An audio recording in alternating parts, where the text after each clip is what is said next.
د سند په صورتحال باندې خبره کوم.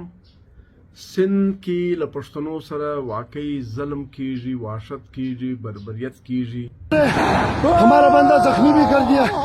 ये सुपर चलाती hotel police की गाड़ी खड़ी है, कोई कार्रवाई नहीं हो रही है। बंदे मर रहे, पुलिस की गाड़ी पुलिस कुछ भी नहीं बोल रही है।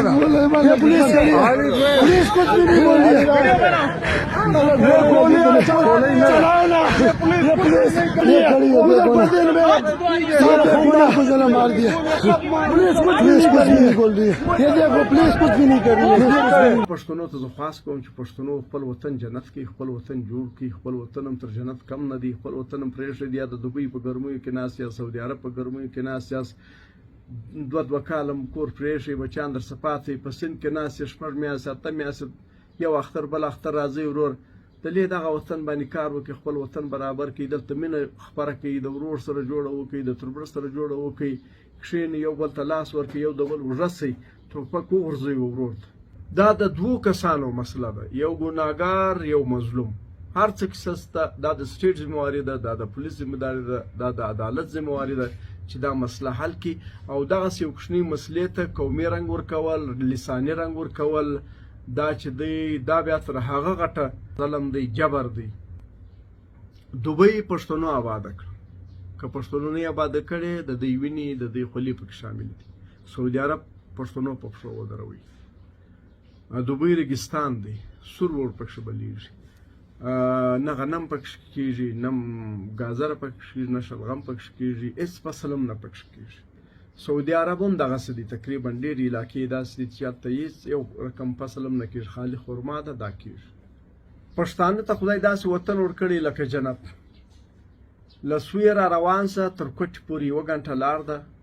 سوی لکه اور دی او کوټه دی د لکه جنت. له دې ځای روان سه زیارت ته. په زیارت کې بیا تر دې هم سړزګي ده، ډېر خوندوره علاقه ده، ډېر جلا موسم دی. له زیارت روان سه 1 غنټه لار د هرنایي، د هرنایي بیا جلا موسم دی. یعنی په 3 غنټې کې 4 موسم دی. یعنی د پښتانه وطن له هر لحاظ هم جنت دی. دلته هر فصل کېږي، هر څه شته.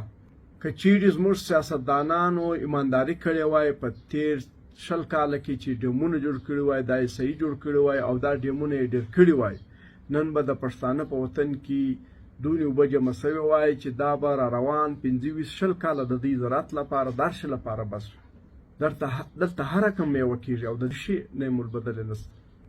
پښتانه ته خدای جنت وطن ورکړی دی. دا جنت وطن موږ په خپل ضد خراب کړی دی. له ورور سره په بد اخته یو، له وراره سره په بد اخته یو، له همسایه سره په بد اخته یو، په بدۍ اخته یو.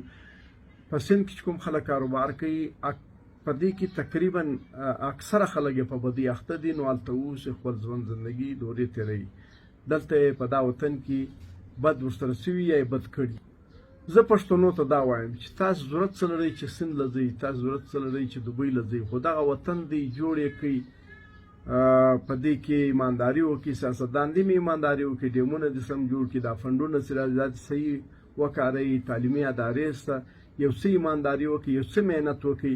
تر سند ډېرې پیسې ګټلی شوی، تر هر وطن ډېرې پیسې ګټلی شوی، ټول عمر په مسافریو تېر کړي.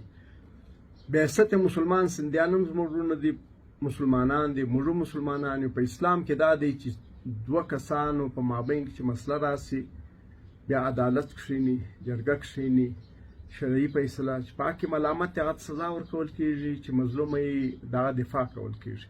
یعنې دا د اسلام فیصله ده. اوس که ګناه یې وسړی کړي، ته ټول پښتانه قوم ته ولې ولاړې، ټول پښتون قوم دې پسې راخستی. نو دا خو ستا دا خو چې موږ وګورو د دې شاته یو سازش دی، یو منصوبه بندي دی، د پښتنو کاروبار خرابېدل غواړي.